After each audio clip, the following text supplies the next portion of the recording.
पहले तमिलनाडु के एक मामले को लेकर जेल गए, उसके बाद उन्होंने बीजेपी ज्वाइन की। बीजेपी ज्वाइन करने के कुछ महीने बाद ही उन्होंने बीजेपी की प्राथमिक सदस्यता से इस्तीफा दिया। फिर अचानक कैसे वो बन गए बीजेपी के घोर विरोधी। जी हाँ, मैं उस मनीष कश्यप की बात कर रहा हूँ जो बिहार का प्रसिद्ध यूट्यूबर है, जिसको लेकर लगातार इस तरह की खबरें आई हैं जो लगातार सुर्खियों में बने रहते हैं। आज बात करते हैं उस मनीष कश्यप की जो लगातार बीजेपी के खिलाफ मोर्चा खोलते हुए दिखाई पड़ रहे हैं। पहले वो तमिलनाडु के एक मामले को लेकर जेल में गए, फिर इसके बाद उन्होंने बीजेपी की सदस्यता ली और शायद उसने ये समझा कि उसकी जान बच सकती है, क्योंकि सत्ता में बीजेपी है तो बीजेपी में चले जाएंगे तो शायद उनकी जान बच सकती है। लेकिन ऐसा नहीं हुआ। तमिलनाडु के एक मामले को लेकर जेल में गए, उसके बाद उन्होंने बीजेपी को ज्वाइन किया, फिर से वो चर्चा में आए। कुछ ही दिन बाद बीजेपी की प्राथमिक सदस्यता से इस्तीफा दे दिया। इस्तीफा देने के बाद मामला वहीं तक नहीं रुका, बल्कि मनीष कश्यप बीजेपी के घोर विरोधी बन गए हैं। प्रधानमंत्री मोदी के लिए जो शब्दों का प्रयोग करते थे, कभी तेजस्वी, ओजस्वी और न जाने कैसे कैसे शब्दों का प्रयोग करते थे, उनकी शान में कसीदे गढ़ते थे, मगर अब वही मनीष कश्यप लगातार बीजेपी के खिलाफ, प्रधानमंत्री मोदी के खिलाफ मानो मोर्चा खोले हुए हैं।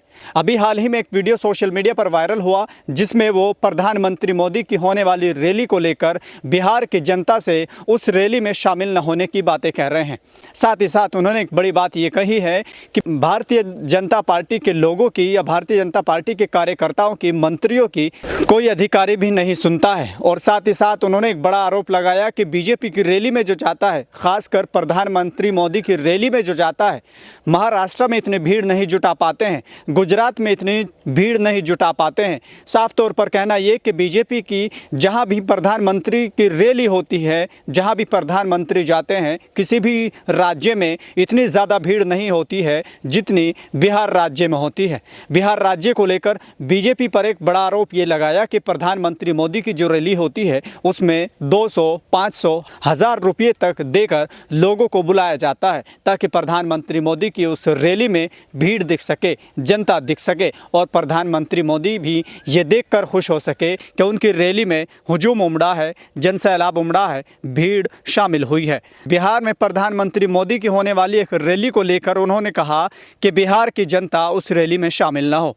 वीडियो जारी करके एक संदेश दिया है। जबकि मनीष कश्यप को लेकर कई लोग ये दावा कर रहे हैं कि मनीष कश्यप भारतीय जनता पार्टी के सिंबल पर चुनाव लड़ना चाहते थे, भारतीय जनता पार्टी से टिकट मांग रहे थे।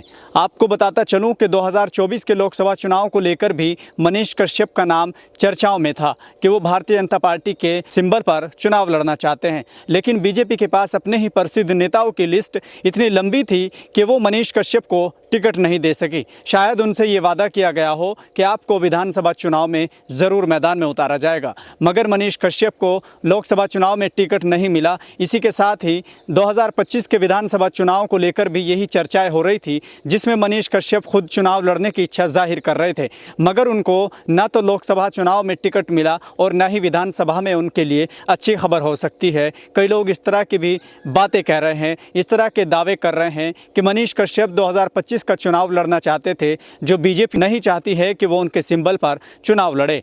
फिलहाल मनीष कश्यप की इस पूरे वीडियो को लेकर और जिस तरह से उन्होंने प्रधानमंत्री मोदी के खिलाफ मोर्चा खोला है, लगातार उनके जो चुनावी जनसंपर्क दिखाई देंगे, जो चुनावी अभियान, जो चुनावी रैलियां दिखाई देगी। अब देखने वाली बात यही होगी कि क्या मनीष कश्यप की इस अपील से बिहार के जनता पर असर होगा, या फिर 2025 के आगामी विधानसभा चुनाव को लेकर मनीष कश्यप बीजेपी के खिलाफ मोर्चा खोलते हैं, या फिर 2025 के चुनाव में वो निर्दलीय चुनाव लड़ते हैं, या फिर क्या आगे की प्लानिंग होगी, ये देखने वाली बात है।